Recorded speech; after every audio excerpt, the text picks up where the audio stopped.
नमस्कार मंडळी, स्वागत आहे तुमचं सिम्पली मराठी रेसिपीमध्ये। चला तर मग आज बनवूया शाही पनीर। यासाठी इथे मी जवळपास अर्धा किलो पनीर हे घेतलेलं आहे। मोठा क्यूब आहे, त्यामुळे याचे आपल्याला आता 2 पीसेस करून घ्यायचे आहेत। चॅनलवर जर तुम्ही नवीन असाल तर चॅनलला नक्कीच सबस्क्राईब करा आणि अशा प्रकारे तुम्ही सुद्धा शाही पनीरची भाजी घरी नक्कीच बनवून बघा। अतिशय सोप्या पद्धतीने आणि अतिशय रुचकर ही भाजी तयार होते। आता त्यानंतर एका पॅनमध्ये मी थोडं बटर घेऊन घेतलेलं आहे आणि त्यानंतर तुम्ही बघू शकता की मी पनीरचे असे 2 पीसेस करून घेतलेले आहे, 2 तुकडे करून घेतलेले आहेत।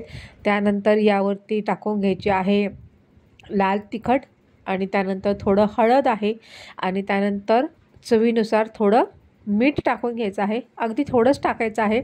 आणि आपल्याला दोघी बाजूंकडनं हे जे पनीर आहे ते छानपैकी गोल्डन ब्राऊन होईपर्यंत भाजून घ्यायचं आहे, ते पण बटरमध्ये। आता तुम्ही बघू शकता एक बाजू आपल्याला आता पुन्हा तशीच भाजून घ्यायची आहे। यावर पण आपल्याला थोडं लाल तिखट टाकून घ्यायचं आहे, त्यानंतर हळद टाकून घ्यायची आहे आणि त्यानंतर इथे टाकून घ्यायचं आहे पुन्हा थोडं चवीनुसार मीठ टाकून घ्यायचं आहे। आणि छानपैकी गोल्डन झाल्यानंतर आपल्याला हे काढून घ्यायचे आहेत। दोघीकडनं आपल्याला हे छानपैकी तांबूस रंगावरती हे जे पनीर आहे ते भाजून घ्यायचं आहे। त्यामुळे काय होतं की भाजीची चव एकदम अप्रतिम येते। आणि तुम्ही बघू शकता की आपलं इथे हे पनीर आता तळून तयार झालेलं आहे। त्यानंतर त्याच पॅनमध्ये आपल्याला 2 मध्यम आकाराचे कांदे, त्यानंतर 2 मध्यम आकाराचे टमाटे आणि त्यानंतर 5-6 लसणाच्या पाकळ्या, त्यानंतर आल्याचा एक मोठा तुकडा, त्यानंतर 2 टमाटे आणि त्यानंतर लाल सुक्या मिरच्या आहेत, जवळपास 3 ते 4 आहेत आणि त्यानंतर जवळपास 4 ते 5 काजू आपल्याला यामध्ये टाकून घ्यायचे आहे। आणि आता आपण हे जो आहे तो भाजीचा मसाला तयार करून घेत आहोत। हे सगळे जिन्नस आपल्याला बटरमध्ये छानपैकी थोडे फ्राय होऊ द्यायचे आहेत आणि त्यानंतर यामध्ये आपल्याला थोडं मीठ टाकून घ्यायचं आहे। मिठामुळे काय होतं, टमाटाही पटकन शिजतो आणि हा जो मसाला तयार होतो हा पटकन दळलाही जातो आणि त्यानंतर एक वेगळीच चव या मसाल्याला येत असते। जशी आपण हॉटेलमध्ये ही भाजी खातो अतिशय तशीच ही भाजी इथे बनून तयार होते शाही पनीरची। तर तुम्ही बघू शकता हे सगळे जिन्नस आपल्याला आता इथे भाजून घेतलेले आहेत आणि त्यानंतर यामध्ये जवळपास पाऊण ग्लास आपल्याला इथे पाणी टाकून घ्यायचं आहे। आणि हे जे सगळं कांदा, टमाटा, सुकी मिरची आहे, त्यानंतर काजू आहेत, हे छानपैकी या पाण्यामध्ये आपल्याला शिजवून घ्यायचे आहेत। आणि तुम्ही बघू शकता की इथे आता हे चांगल्यापैकी शिजले गेलेले आहेत। हे पूर्ण आता आपल्याला थंड झाल्यानंतर मिक्सरला याचं एक वाटण तयार करून घ्यायचं आहे। आणि त्यानंतर तुम्ही बघू शकता आपण जे पनीर तळून घेतलेले होते ते आता आपल्याला अशा पद्धतीने त्याचे पीसेस हे करून घ्यायचे आहेत। आता हे जे पनीर तळून घेतलेलं होतं हे बऱ्यापैकी गार होऊ द्यायचं, त्यानंतरच याचे आपल्याला अशा पद्धतीने त्याचे तुकडे हे करून घ्यायचे आहेत।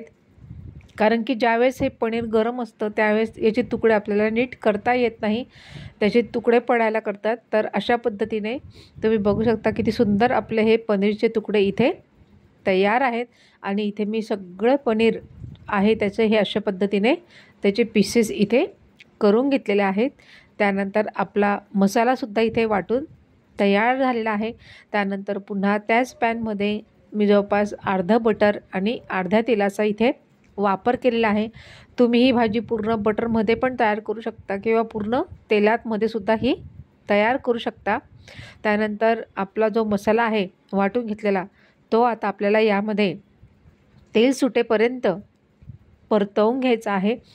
पूर्ण मंद आचेवरती आपल्याला हा जो मसाला आहे हा पूर्ण फ्राय होऊ द्यायचा आहे। जवळपास 10 ते 15 मिनटं हा मसाला आपल्याला छानपैकी फ्राय होऊ द्यायचा आहे, त्याचा पूर्ण रंग हा बदलला जातो। त्यानंतर इथे आहे धने पावडर 1 चमचा, त्यानंतर आहे जिरे पावडर साधारण 1 चमचा, त्यानंतर आहे इथे हळद पाऊण चमचा, त्यानंतर लाल तिखट आहे जवळपास 1 चमचा, त्यानंतर आहे इथे शाही पनीर मसाला जो आपल्याला मिळत असतो मार्केटमध्ये तो आहे। त्यानंतर हे सगळे जिन्नस आपल्याला छानपैकी यामध्ये मिक्स करून घ्यायचे आहे. जे मसाले आपण घातलेले आहेत त्यांनासुद्धा तेल सुटेपर्यंत आपल्याला यामध्ये मिक्स करून घ्यायचं आहे. आणि तुम्ही बघू शकता की भाजीचा रंग किती सुरेख आलेला आहे. त्यानंतर यामध्ये आपल्याला जवळपास 1 ते 1.5 ग्लासपर्यंत गरम पाणीच आपल्याला इथे टाकून घ्यायचं आहे. तुम्ही बघू शकता इथे मी जवळपास 1 ते 1.5 ग्लास गरम पाणी हे टाकून घेतलेलं आहे. आणि त्यानंतर यामध्ये जे पनीर आहे जे आपण कापून घेतलेले होते ते यामध्ये आपल्याला आता थोडे शिजवून घ्यायचे आहेत.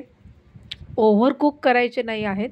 जवळपास फक्त 5 ते 7च मिनटं आपल्याला या मसाल्यामध्ये हे पनीर जे आहेत ते छानपैकी शिजवून घ्यायचे आहेत. जर पनीर हे ओव्हर कुक झालं तर ते चिवी होतं, खायला असं ते चिवट लागतं. त्यामुळे ती भाजी थोडी खायला वेगळी लागते पनीर. आणि त्यानंतर अजून एक ट्विस्ट म्हणजे या भाजीवरती थोडं अजून पनीर एक तुकडा काढून घ्यायचा आणि त्यानंतर असा तो किसून टाकायचा. यामुळे काय होतं, भाजीची चव अजूनच वाढते. आणि असं जर किसून पनीर टाकलं तर भाजी दिसायलाही एकदम छान दिसते आणि खायलाही अप्रतिम असते. आणि त्यानंतर इथे अजून मी थोडं चवीनुसार मीठ टाकून घेतलेलं आहे, कारण की बटर पण खारचट असतं. त्यानंतर आपण पनीर तळताना पण मीठ टाकलेलं होतं, त्यामुळे आता आपण चवीनुसारच इथे थोडंच मीठ घालणार आहोत.